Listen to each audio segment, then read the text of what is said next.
Welcome back, everybody, to the Law of Trusts. This is one of the last lessons that we're going to be doing on the idea of the constitution of a trust, i.e., what constitutes the transfer of title fundamentally. And we're continuing talking about the methods by which the transfer of title can be perfected under various different rules of equity.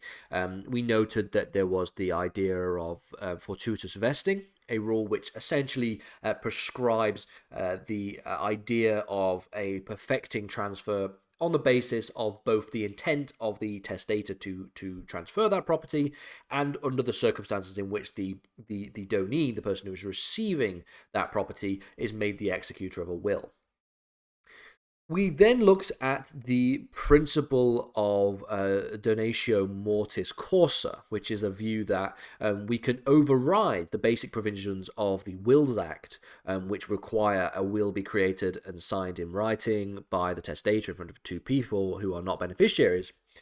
We can sort of override that view if the creation of the trust, or if the creation or the transfer of the property, should I say, is done as part of a deathbed bequest. This lesson is going to talk about the every effort rule. The every effort rule, which also is a method by which you can constitute a trust and perfect transfer. So we'll spend some time talking about the every effort rule. This is another way of perfecting an imperfect transfer of title in the creation of a trust. And it largely hinges on the case of Re Rose from 1952, which illustrates the point quite nicely. So the every effort rule is actually, as it's written, as it's stated. Simply put, where there is an imperfect transfer of title, it can be adequately perfected on the account of the fact that the donor of the property has made every effort to actually make a full and proper transfer of the property. If they have tried to transfer the property correctly under the rules of whatever that property may be, and they have made every effort to do so, and have been unable to do so for a reason that was completely not to do with them, then it is seen that they have made every effort to comply with the rules for transfer and perfecting transfer, and so as a result of which it means that they are able to perfect transfer on account of this particular point.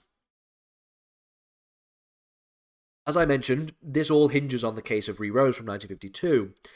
This was a case in which R had gone about the process of transferring a number of shares to his wife before he dies. With the aim of this was to avoid certain taxations. If he transfers the shares, then there's less inheritance tax, etc., etc. The execution of the transfer had been done in the manner and form appropriate on the part of R, and the share certificate had been transferred to the wife. So R, the person who owned the certificates and was transferring those shares to his wife, did everything, made every effort, everything he could have done to actually allow for the transfer of that property. However, there had been a delay on the part of the company to change the name of the registration to change the name registration of the shares. And so when it came to the death of R, his name was still on the certificate, even though he went about every other process by which transfer of shares from one person to another takes place. You transfer share certificates, you give those share certificates, you go through the formalities and processes in the company, and the company makes the change. However, the company did not make the change. And so on the death of R, his name was still on the certificate. So the transfer had not been perfected. When the wife then refused to pay the tax that was owed, Inland Revenue sued on the basis that she did not own these shares and that she had to pay tax to get them. She argued, well, no, I do own these shares. My husband did everything in his power to be able to transfer those shares. And therefore I have perfected this transfer. It was held that, despite the fact that the transfer had not been perfected by R, every effort was made by him to do so, and so on account of the every effort rule, the transfer had therefore been perfected. It basically gives us a way of protecting ourselves against the transgressions of other people who don't do their jobs properly. Because if the company had done its job properly, and had actually updated the registration before the death of R adequately, then none of this would have happened. But it was completely outside of the control of the husband about whether or not this would actually take place. And so he had made every effort to transfer the property, and so on account of the every effort rule, transfer had been perfected. The question, therefore, is what actually amounts to every effort?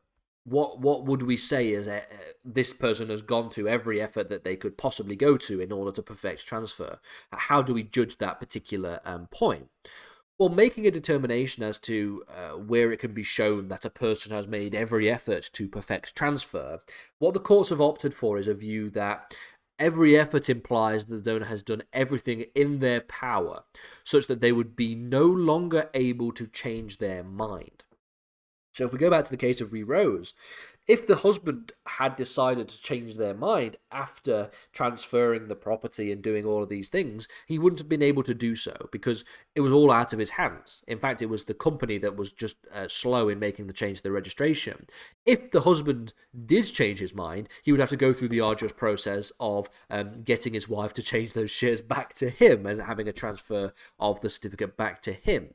And so the result here is that he would not have been able to change his mind.